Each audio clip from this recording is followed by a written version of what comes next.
Food blogger কি জানো নাম, সে তার বাপ মাকে কি করছে, ওই যে বিএফডব্লিউ গাড়ি গিফট করছে। ছেলেটার বয়স বেশি না, কোটি টাকার গাড়ি গিফট করেছে। তো এখন এমবিবিএস ডাক্তার পোস্ট করেছে যে তাহলে পড়াশোনা করে কি লাভটা হইলো।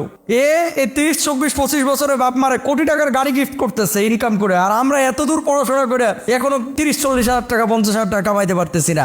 এই থিমটা যাদের মাথায় ঢুকেছে এরা ভুল কনসেপ্টটা আছে। মনে রাখবেন, বয়সের সাথে রিস্কের কোনো সম্পর্ক নাই, পড়াশোনার সাথে রিস্কের সম্পর্ক নাই। রিস্ক আসমান থেকে ফয়সালা হয়ে আসে। পরিবারে দুর্বল থাকলে খোঁচা দিয়েন না।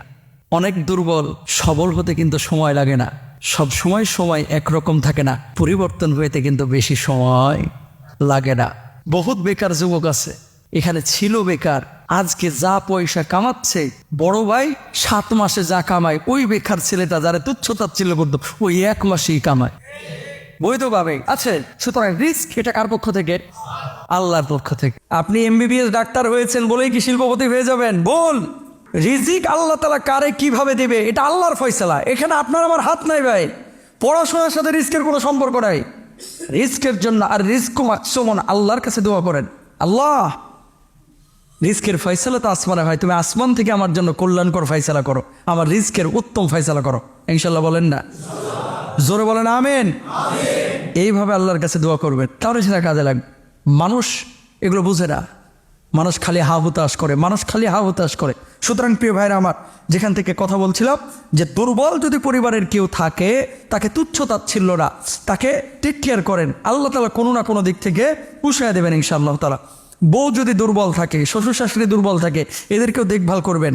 সবাই বলেন ইনশাআল্লাহ। রাসূল আকরাম সাল্লাল্লাহু আলাইহি ওয়াসাল্লাম বলছেন, তোর ভাগ্য ভালো। আপনি যে ভাগ্যবান বোঝার কোনো আলামত আছে কিনা? মুসনাদ আহমদের 1445 নম্বর হাদিসে উল্লেখ করেছেন। কি বলছেন? 1 নম্বর, আপনি ভাগ্যবান কিনা বোঝার উপায় হচ্ছে যে আপনার ভালো একজন স্ত্রী আছে কিনা। 2 নম্বর, আল্লাহ রাসূল বলছেন ওয়াল মাসকানুস সালেহ, ভালো একটা বাসস্থান আছে কিনা। 3 নম্বর, আল্লাহ রাসূল বলছেন ওয়াল মারকাবুস সালেহ, ভালো একটা বাহন আছে কিনা। বিএমডব্লিউ গাড়ি হতে হবে জরুরি না, সাইকেলটা ভালো কিনা বা হুন্ডাটা ভালো কিনা। যদি এগুলো আপনার ভিতরে থাকে, জেনে নিতে হবে আল্লাহ তাআলা আপনাকে পৃথিবীতে ভালো রেখেছেন। ওই সমস্ত মুমিনরাও সফল কম যারা লজ্জা স্থানটাকে হেফাজত করে। অবৈধ জায়গায়, অবৈধ স্থানে অবৈধভাবে প্রেম নিবেদন করা যাবে না। ওয়ারাজুলুন তালাবাত ইমরাতু যাতি মানসাবিন ওয়া জামালিন ফাকালা ইন্নী আখাফুল্লাহ। কিয়ামতের ময়দানে আল্লাহ রাব্বুল আলামিন সূর্য যখন মাথার উপরে নিয়ে চলে আসবে, মগজগুলো টকবক করে ফুটতে থাকবে, ঘামে মানুষ হাবুডুবু খাবে।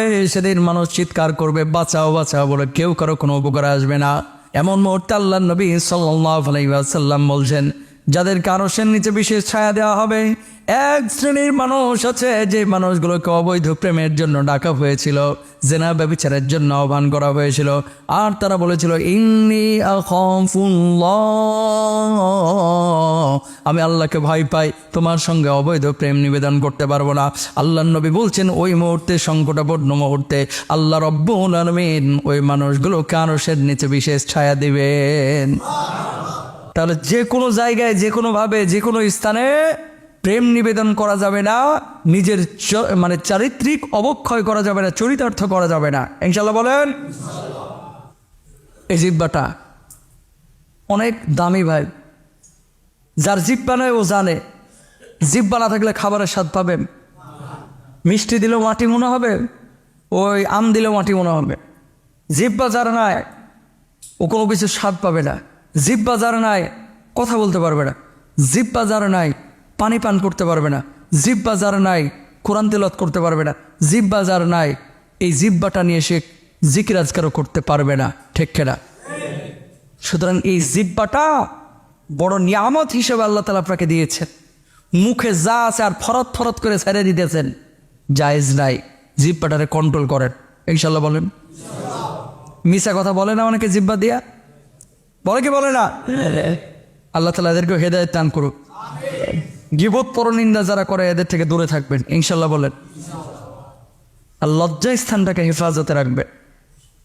ছেলে হন বা মেয়ে হন, যারা উপর থেকে শুনছে আমার মা বোনেরা বাইরে থেকে, এই লজ্জা স্থান আর যদি জিহ্বাটাকে হেফাজত করতে পারেন, আল্লাহ সুবহানাহু ওয়া তাআলা আপনার জন্য জান্নাতের ফয়সালা করবেন।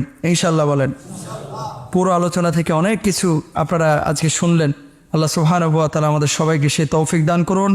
আল্লাহ সুবহানাহু ওয়া তাআলা আমাদেরকে বুঝে বুঝে আমল করার তৌফিক দান করুন। সবাই বলেন আমিন। হাদা মা ইনদি ওয়াল ইলমু ইনদাল্লাহ। আলাইহি তাওয়াক্কাল।